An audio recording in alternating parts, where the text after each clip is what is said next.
ఈరోజు మనము chocolate bread స్ప్రెడ్ని ఇంట్లోనే ఎలా తయారు చేసుకోవాలో చూద్దాము.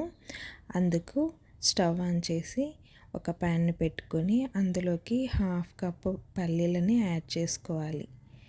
యాడ్ చేసుకున్న తర్వాత మీడియం ఫ్లేమ్లో కలుపుతూ దోరగా వేయించుకోవాలి.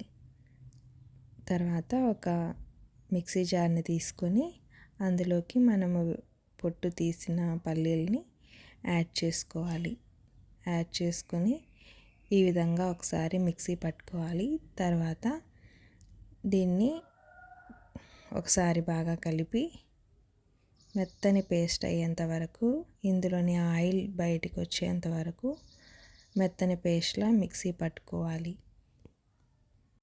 చూడండి, ఈ విధంగా మెత్తని పేస్ట్ లాగా చేసుకోవాలి. ఇంకోసారి కలిపి కూడా మళ్ళీ ఒకసారి మిక్సీ పట్టుకొని మెత్తని పేస్ట్లా రెడీ చేసుకోవాలి. తర్వాత ఇందులోకి 1 టేబుల్ స్పూన్ కోకో పౌడర్ని యాడ్ చేసుకోవాలి. ఇందులోకి 1 చిటికెడు సాల్ట్ని కూడా యాడ్ చేసుకోవాలి. తర్వాత 1 టేబుల్ స్పూన్ ఆయిల్ని కూడా యాడ్ చేసుకోవాలి. యాడ్ చేసుకొని ఒకసారి బాగా కలిపి మూత పెట్టుకొని మళ్ళీ ఒకసారి మిక్సీ పట్టుకోవాలి. చూడండి, ఈ విధంగా. తర్వాత ఒకసారి మళ్ళీ ఈ విధంగా అన్నీ కలిపి ఇంకోసారి మిక్సీ పట్టుకోవాలి.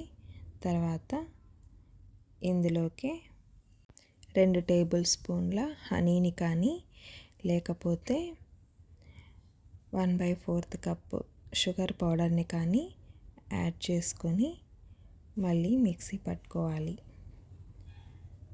చూడండి, ఈ కన్సిస్టెన్సీలో వస్తుంది. అంతేనండి, చాక్లెట్ బ్రెడ్ స్ప్రెడ్ రెడీ అయ్యింది. దీనిని డైరెక్ట్గా మనము బ్రెడ్కి స్ప్రెడ్ చేసుకొని అలాగే తినేయచ్చు. ఒక బాక్స్లో స్టోర్ చేసుకొని ఎప్పుడు కావాలంటే అప్పుడు వాడుకోవచ్చు. ఇది హనీ వేసాం కాబట్టి కొద్దిగా స్టిక్కీగా వచ్చింది. అదే షుగర్ వేసామంటే లూజ్గా వస్తుంది. అంతేనండి. నా వీడియోస్ మీకు ఉపయోగపడుతున్నట్లయితే సబ్స్క్రైబ్ చేసి లైక్ చేసి నా వీడియోస్ని ఫ్రెండ్స్కి ఫ్యామిలీస్కి షేర్ చేయండి. Thank you so much.